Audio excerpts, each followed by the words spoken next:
I really hope everything behind me is clean. Hello everybody, Samantha White here, and welcome back to my, why do I do this with my hands? Welcome back to my Zero Waste Kitchen, where today we're going to be making lemon bars because it's cold, so I want to bake. Now these are actually called lemon butter snow bars, and they are from, I don't know, where's my cookbook? The lemon bar recipe actually came out of this cookbook. It's the Low Oxalate Cookbook 2. Oh, Cookbook Book 2. There's a lot of book happening. First thing we do, preheat the oven to 350 degrees. I am currently preheating my oven. The degrees is in Fahrenheit. As always, I have zero concept of what that is in Celsius. This recipe is supposed to be made in an 8x8 pan, 8x8 inch, this dimensions. That's what I'm talking about in case that wasn't clear. It's supposed to be made in an 8x8 inch pan. Now, I don't have an 8x8 inch pan. So what I'm gonna do is I'm gonna double the recipe and then I'm gonna put it into a 9x13 inch pan. So actually this bowl is too small. So we got our mixing bowl here. We've got the ingredients for the crust. So the crust takes flour, baking powder, sugar, and coconut oil. Now, the recipe itself calls for butter, and it is delightful if you use butter in the crust. I don't currently have any butter in my house, so I am going to use coconut oil. This is the first time I've used 100% coconut oil in the crust. I have done half coconut oil, half butter before, and oh my gosh, it's so good. But I've never done a full 100% coconut oil crust. So this may or may not work. You may see amazing lemon bars, or you might see still delightfully tasting goop. The first ingredient is flour. So the original recipe calls for, I have my recipe right over here in case you guys are wondering why I'm looking off camera. So 1 1/3 cup all-purpose flour. So I need 2 2/3 cup all-purpose flour. That's not gonna work. 2 2/3 cup all-purpose flour in the bowl. Oh my god, I totally lied. Baking powder is not an ingredient in the crust. Ignore that this is here. So we have the flour in the bowl. Next is for the sugar. So since we're doubling the recipe, it's gonna be a 1/2 cup sugar. And then for the oil. So the original recipe calls for a 1/2 cup of butter. So we are going to use 1 full cup of coconut oil. You follow? Do you see what I'm doing? Yeah, okay. Now, like I said, or didn't say, did I say? I don't know. It's a little cold here, so my coconut oil is slightly hard.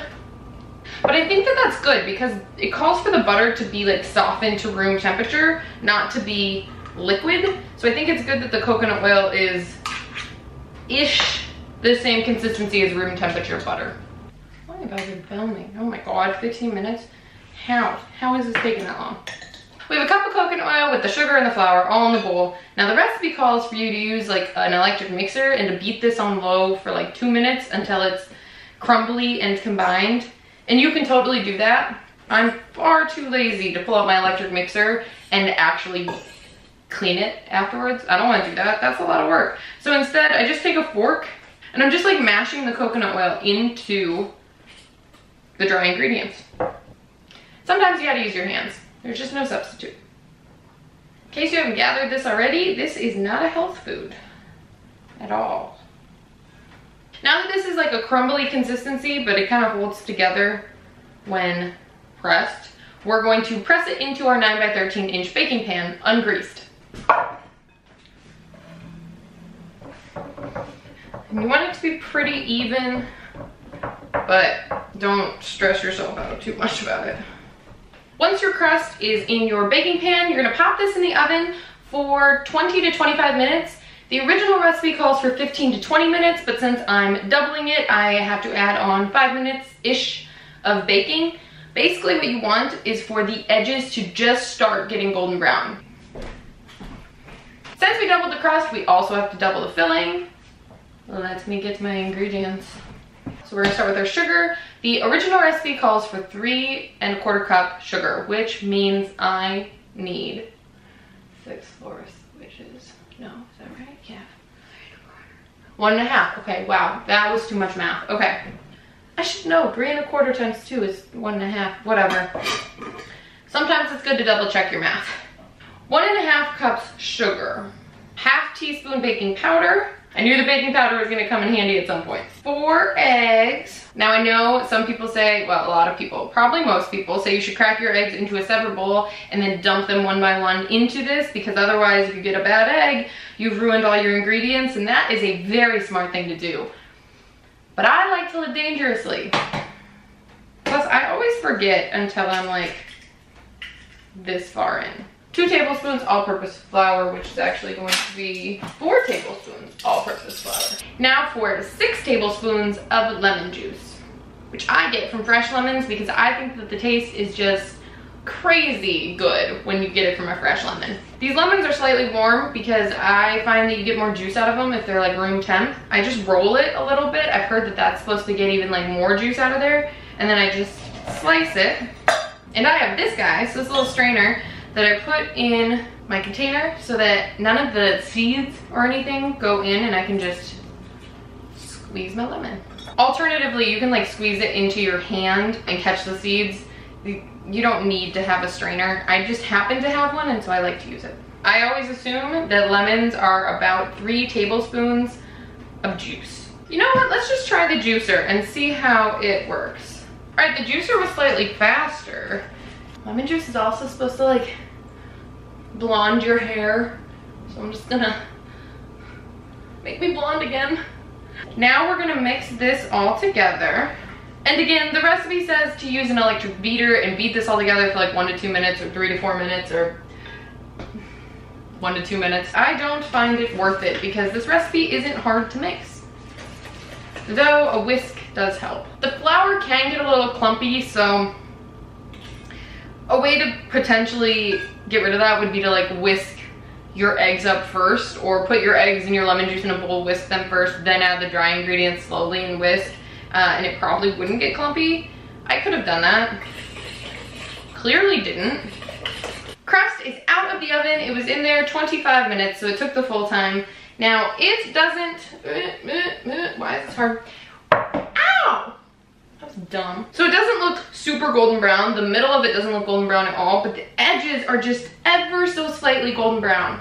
Just ever so slightly. And that is what you're looking for. The next thing to do is pour the filling that we made directly into the hot crust and then stick it back in the oven for like 18 to 20 minutes or until this filling is set, which basically means until if you jiggle the pan, the filling doesn't like splosh. Ugh, that's a gross sounding word. Into the oven with you.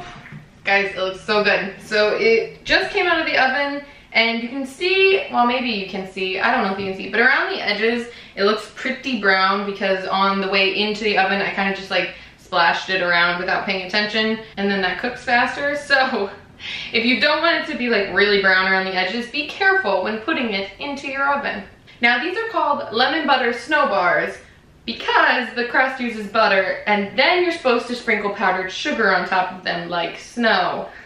I wanted to try something a little different today, so on half of it I sprinkled turbinado sugar, which if you don't know what it looks like, it's this. This is turbinado sugar. On the other half, I'm gonna sprinkle some white granulated sugar that I've like mortar and pestled, crushed into powdered sugar. Just gonna use it all. Now, the secret to getting these out of the pan is to let them cool completely. I'll see you guys in a little bit. Next time I see you, these will all be finished. Cut to that beautiful montage.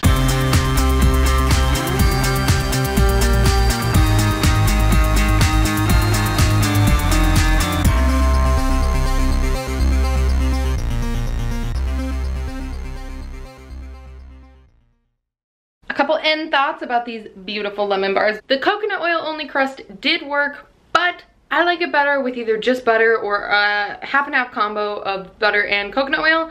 I think it has a little bit more flavor. In the lemon bars themselves, it tastes delicious. It's just the crust on its own, not as good as normal. Number 2, turbinado sugar. Tastes delightful on them. And number 3, storage. I store these lemon bars in a tightly sealed container in my refrigerator. These can also be frozen, so for a decently long period of time, I don't know. But normally what I do is I put them in my refrigerator and I just keep them in like a Pyrex container or a Tiffin that has like a tightly sealed lid. and they're fine. And so beautiful.